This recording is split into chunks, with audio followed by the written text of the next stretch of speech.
आप सभी को जय मसीह की। एक दिन प्रभु यीशु मसीह किसी जगह पर थे और वहाँ पर उपदेश दे रहे थे। बाइबल बताती है कि उसके उपदेश को सुन करके बहुत से लोग चकित होते थे और उनको समझ नहीं आता था इसे ये ज्ञान कहाँ से मिली जो ये कहता है। और बहुत बार ये भी पढ़ने को आपको मिल सकता है, जैसे लिखा है कि उसकी शिक्षाओं और उसके उपदेश को सुन करके लोग चकित होते थे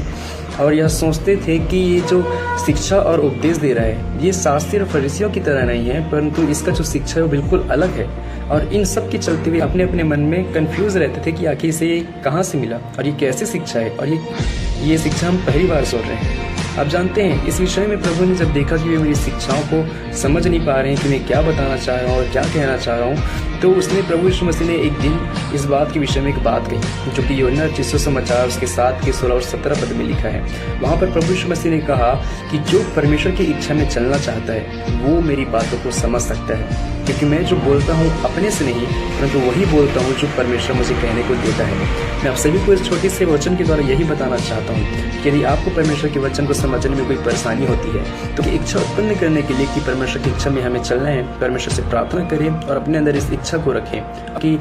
और विश्वास करें आने वाले समय में जब आप धीरे धीरे अपने जीवन में देखते जाएंगे कि जो बातें आपको समझ नहीं आती थी वे बातें आपके लिए खुलती जाएंगी। मैं आप सभी को कहना ये चाहता हूँ कि हमें सबसे पहले ज्ञान के पीछे नहीं परंतु परमेश्वर की इच्छा के पीछे जाना चाहिए, ताकि हम परमेश्वर को दिखाएं कि हम परमेश्वर की इच्छा में चलना चाहते हैं। या जब परमेश्वर देखेगा कि मेरी सचमुच में मेरी इच्छा में चलने के लिए एक व्यक्ति आया है और खड़ा हुआ है तो परमेश्वर अपनी बातों को उसके सामने खोलना शुरू करता है। बाइबल कहती है परमेश्वर ने एक बार कहा कि मुझसे मांगा मैं तुझे बड़ी और कठिन बातें बताऊंगा,